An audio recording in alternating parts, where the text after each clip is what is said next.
बहुत समय पहले एक छोटे से गांव में शिलाद नामक ऋषि अपनी पत्नी के साथ रहते थे।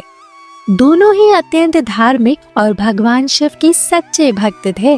उनका सबसे बड़ा सपना था कि उन्हें एक ऐसा पुत्र मिले जो भगवान की भक्ति और आशीर्वाद से जन्म ले।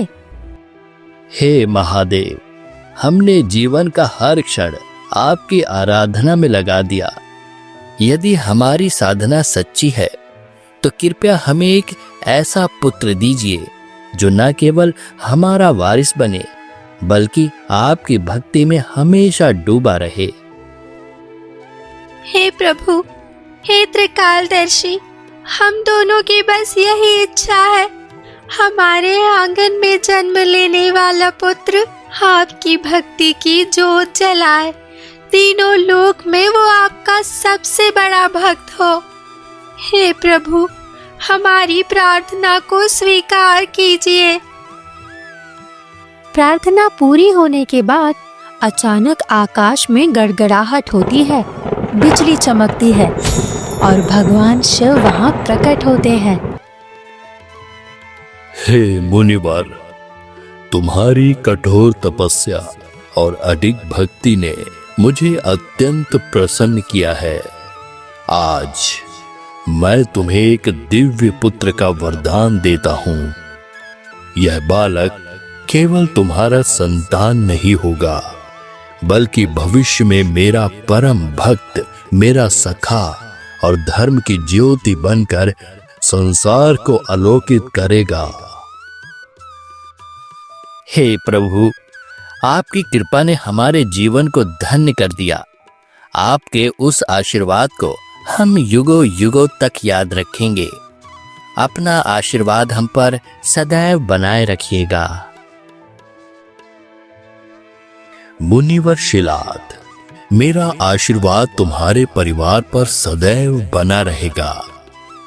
तुम्हारे घर में जो दिव्य संतान जन्म लेगी वह केवल तुम्हारा गौरव ही नहीं बल्कि संपूर्ण जगत का पथ प्रदर्शन बनेगा। आशीर्वाद देने के बाद एक दिव्य ज्योति प्रज्वलित होती है और भगवान शिव अंतर ध्यान हो जाते हैं।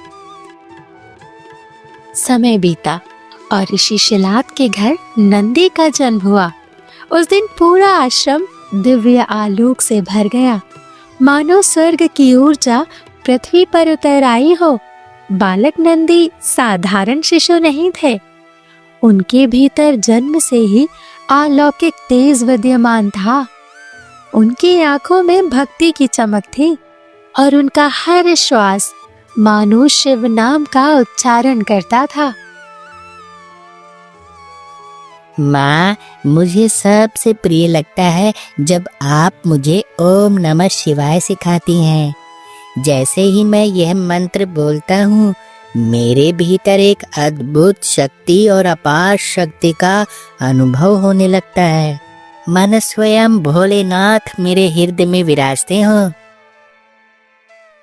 बेटा, यही मंत्र तुम्हारा जीवन, तुम्हारा मार्ग और तुम्हारा संबल बनेगा।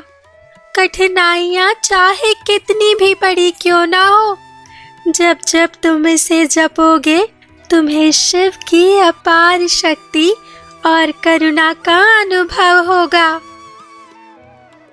समय बीतता है, नंदी और बड़े होते हैं।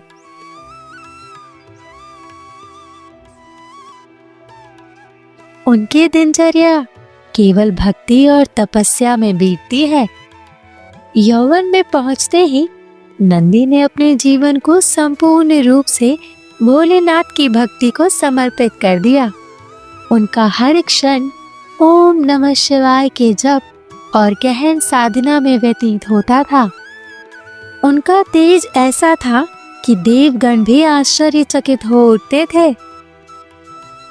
हे भोलेनाथ, मेरा प्रत्येक श्वास, मेरे हृदय की हर धड़कन और मेरी हर भक्ति केवल आपके लिए है।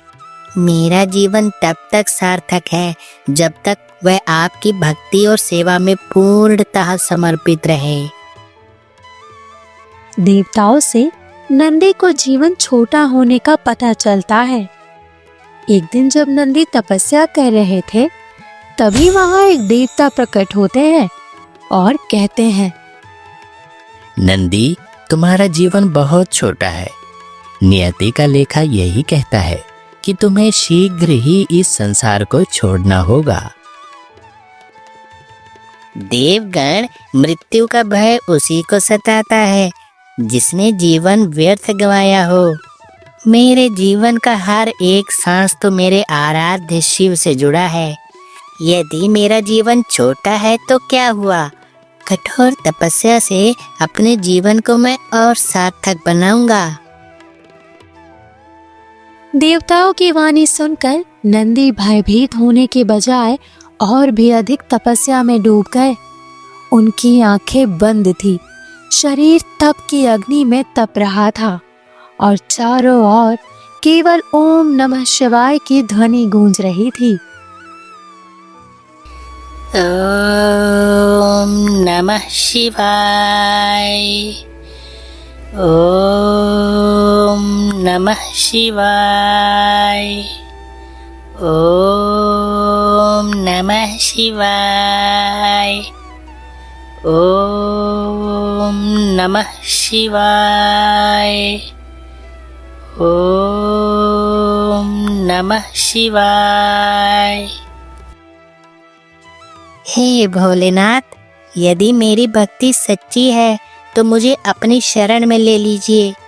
मैं जन्म और मृत्यु के बंधन से मुक्त होकर केवल आपका सेवक और भक्त बनना चाहता हूँ। नंदी की अटूट भक्ति और दृढ़ संकल्प से प्रसन्न होकर स्वयं भगवान शिव प्रकट हुए। वत्स नंदी, तुम्हारी भक्ति ने मेरे हृदय को छू लिया है। आज से तुम्हारा नाम युगों युगों तक अमर रहेगा। हर वह भक्त जो मेरे दर्शन की अभिलाषा लेकर आएगा, सबसे पहले अपनी मनोकामना तुम्हारे कान में कहेगा, और जब तुम उसे मेरे हृदय तक पहुंचाओगे, तब वह प्रार्थना समय आने पर अवश्य पूर्ण होगी। इस प्रकार तुम और मैं सदैव भक्तों के बीच सेतु बने रहेंगे। प्रभु, आपके चरणों की सेवा ही मेरे जीवन का सबसे बड़ा सौभाग्य है। मैं वचन देता हूँ कि सदैव आपके आदेश का पालन करूँगा और आपके भक्तों की निष्ठा से रक्षा करूँगा। उस दिन से नंदी को शिवजी के सामने विराजमान किया जाने लगा। आज भी हर शिवालय में भक्त सबसे पहले नंदी को प्रणाम करते हैं और अपनी मनोकामनाएं उनके कान में कहते हैं। ये कथा हमें सिखाती है कि सच्ची भक्ति और अटूट विश्वास से ही ईश्वर की कृपा प्राप्त होती है। नंदी की तरह जो अपना जीवन पूरी तरह प्रभु को अर्पित कर देता है, उसका नाम युगों युगों तक अमर हो जाता है।